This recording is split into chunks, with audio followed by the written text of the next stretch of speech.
여러분, 아브라함의 믿음이 대단하죠. 그런데 우리의 믿음도 대단한 믿음입니다. 우리의 믿음도 그 출발부터 이성을 초월한 초이성적인 그런 능력의 믿음입니다. 우리들이 영적으로 다시 태어나는 것 자체가 하나님의 기적으로 말미암은 그런 영적 기적적인 탄생임을 여러분 되돌려서 생각해 보시기 바랍니다.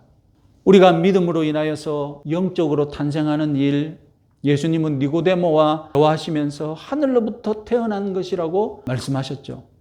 땅에서 엄마 배로부터 태어나는 것이 아니라 하늘의 하나님으로부터 태어나는 것, 그것이 바로 중생, 거듭남이라고 예수님은 가르치셨습니다.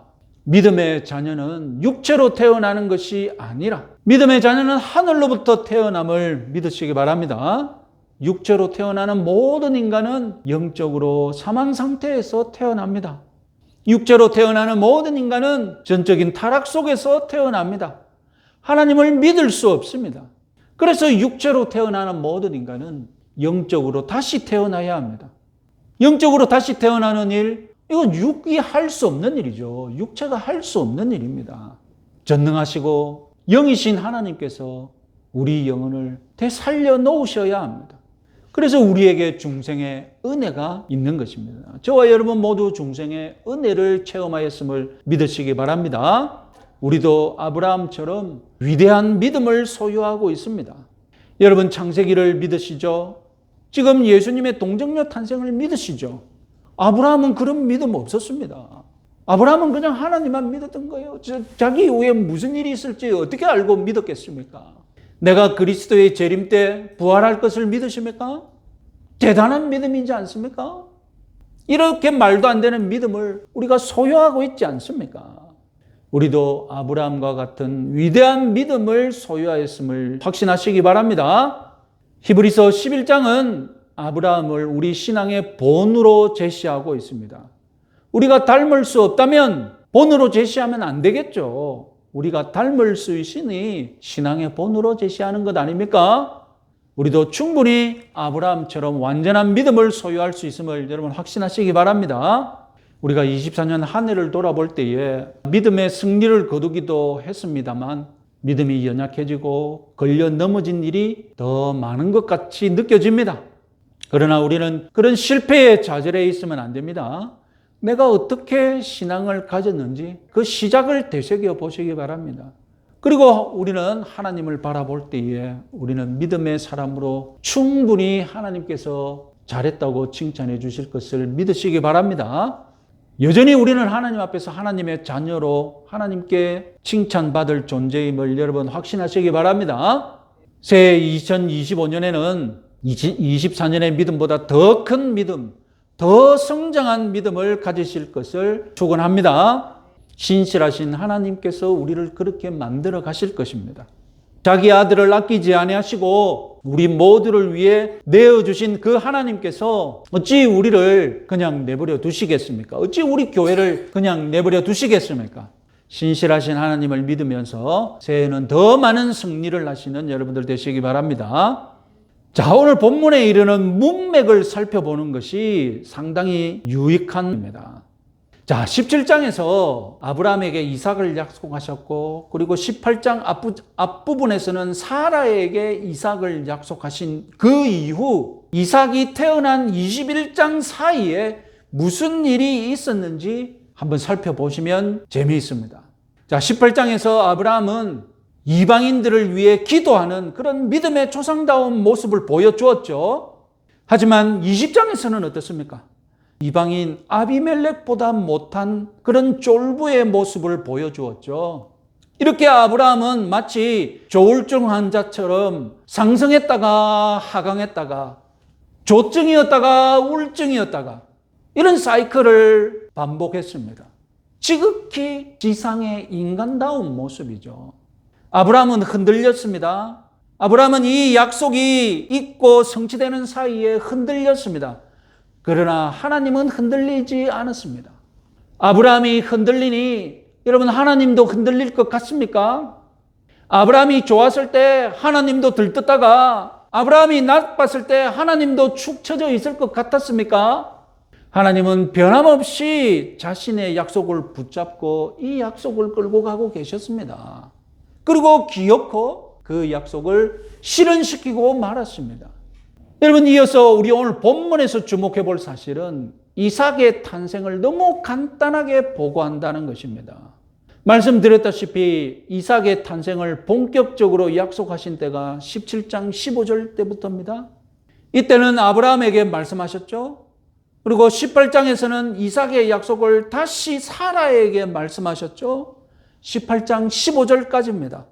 그러니까 총 28절이 아브라함과 사라 이 부부에게 이삭을 가지게 될 것이라는 것을 약속시키고 믿게 하는데 28절을 사용하셨습니다.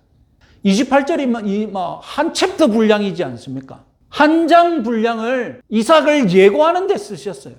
그런데 정작 이삭이 태어난 기사는 오늘 총 7절밖에 안 되고요. 심지어 이삭이 태어나는 장면은 단 2절밖에 없습니다. 단 2절 어떻게 되어 있습니까? 21장 1절 2절 같이 한번 읽어볼까요?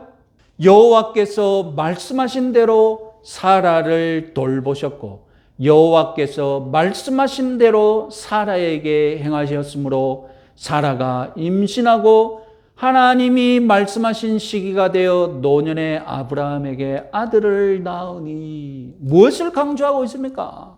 하나님이 말씀하신 대로, 그리고 또 하나님이 말씀하신 대로, 그리고 2절 말씀하신 시기가 되어. 여러분, 이런 상황이 있지 않습니까? 우리 실생활에 누군가 내일 무엇을 예상했는데 예상했던 대로 되었습니다. 그럼 그걸 예상했던 사람이 어떻게 반응하겠습니까? 거봐, 내가 뭐라고 했지? 이렇게 될 거라고 내가 했지, 내가 말했지. 여러분, 그런데 알고 보면 어제 그 사람이 어떻게 말했겠습니까? 확신을 가지고 말한 것이 아니라 자신 없이 지나가듯이 희미하게 말했습니다. 그런데 그런 일이 벌어졌어요. 그러면 자기가 무슨 대단한 일을 예언했다는 듯이 내가 이럴 거라고 했잖아 하면서 막. 하나님은 거꾸로이십니다. 하나님은 거꾸로 예고하실 때 확신을 가지고 내가 분명히 1년 뒤에 이런 일 한다고 거듭 말씀해 놓으십니다. 사람들이 잘 안 믿거든요. 안 믿으니까 자꾸 말씀하시고 확신을 주시고 많이 말씀하실 수밖에 없겠죠. 믿음이 약한 인생들에게 확신을 주시기 위해 많은 말씀을 예고하실 수밖에 없습니다. 그런데 예고하신 대로 이루어졌을 때는 너무 당연하다는 듯이 이게 무슨 특별한 일이냐는 듯이 그냥 툭 던져놓고 지나가시는 거예요. 내가 말한 대로 일이 일어났다. 그냥 2절로 끝나는 거예요. 하나님께는 약속했으니 성취는 당연한 것이거든요. 성취되었다고 하나님이 자랑할 일이 없는 거예요. 그건 하나님께는 너무나 당연하고 일상적인 일이니까. 사람들에게는 약속한 후에 그것이 지켜지는 것이 대단한 일이죠. 누군가 예고하고 예상했던 대로 자기가 그 약속을 1년 뒤, 2년 뒤 실천하고 이루는 건 대단한 일이죠. 그러나 하나님께는 너무 당연한 일입니다. 그러니까 하나님이 떠벌릴 일이 없는 거예요. 28절을 통해 예고하셨지만 정작 그 일이 이루어졌을 때는 그냥 2절로 압축하는 거예요. 여러분, 우리도 하나님을 믿는 신앙생활의 특징이 무엇인 줄 아십니까? 하나님이 예고하고 하나님의 일을 예상하고 그런 기다림의 시간이 너무 긴 거예요. 하나님을 믿고 하나님을 바라고 소망하고 그 시간이 너무 길다는 겁니다. 그런데 성취의 시간은 어떻겠습니까? 성취의 시간은 순식간에 이루어집니다. 성취의 시간은 순식간에 지나갑니다. 그래서 때로는 성취가 너무 갑자기 순식간에 지나가는 바람에 이 일이 성취되었는지 잘 느끼지도 못하는 거예요. 하나님이 우리를 붙잡아 놓고 왜 성취되었는지 모르냐 이렇게 막 우리를 보라고 하시는 분이 아니시니까 그냥 은근슬쩍 성취의 선물을 우리에게 던져놓고 하나님은 모른 척 하시면서 지나가 버리니까. 여러분, 올 한 해 많이 기다리셨습니까? 새해 25년에는 하나님의 응답이 무심하게 지나가는 그런 은혜가 임하기를 축복합니다. 오늘 본문을 보시면 하나님의 약속이 성취되면 당연히 하나님께 영광이 되겠지만 아브라함 부부에게는 웃음이 넘치게 되었습니다. 여러분, 이삭의 뜻이 무엇입니까? 그는 웃는다? 웃음이라는 뜻이지 않습니까? 6절을 보시면 사라가 이르되 하나님이 나를 웃게 하시니 듣는 자가 다 나와 함께 웃으리로다. 여러분, 하나님이 약속을 성취하시면 우리는 웃을 수 있음을 믿으시기 바랍니다. 여러분, 아까 그 표를 다시 한번 볼까요? 다시 보시면 하나님의 약속과 성취 사이에 가운데 무슨 일이 있습니까? 19장을 보면 소돔성 심판이 있습니다. 하나님이 약속하시고 성취하시는 그 동안 세상은 더 나빠집니다. 세상은 하나님이 없다는 듯이, 하나님이 심판하지 않는다는 듯이 더 악해지고 더 추악해지고 더 나빠집니다. 그래서 하나님이 약속하시고 성취하는 그 사이에 우리에게는 웃을 일이 없어요. 그래서 세상은 우리들에게 실망과 좌절을 계속 맛보게 합니다. 여러분, 올해 웃을 일이 없었는데 내년에는 더 힘든 한 해가 될 것이라고 모두가 예상하는데 저라고 좋은 일만 상상하겠습니까? 내년에 무슨 일이 벌어질지 암담하죠. 여러분, 옛날 가스펠송 중에 사람을 보며 세상을 볼 때 만족감이 없었네, 나의 하나님 그분을 볼 때 나는 만족하겠네, 그런 찬송이 있습니다. 그리고 오늘 우리가 아침에 불렀던 찬송을 생각해 보십시오. 전능하신 나의 주 하나님은 능치 못하실 일 없네. 우리를 웃게 하실 분은 하나님이십니다. 2025년 하나님께서 우리를 많이 웃게 하실 줄 기대하시고 소망하시고 기도하시고 체험하시기 바랍니다. 하나님이 우리 가정에, 하나님이 우리 교회에 웃음을 주실 것을 믿고 기도하시기 바랍니다. 이 믿음으로 한 해 마무리하시는 여러분들 되시기 바랍니다.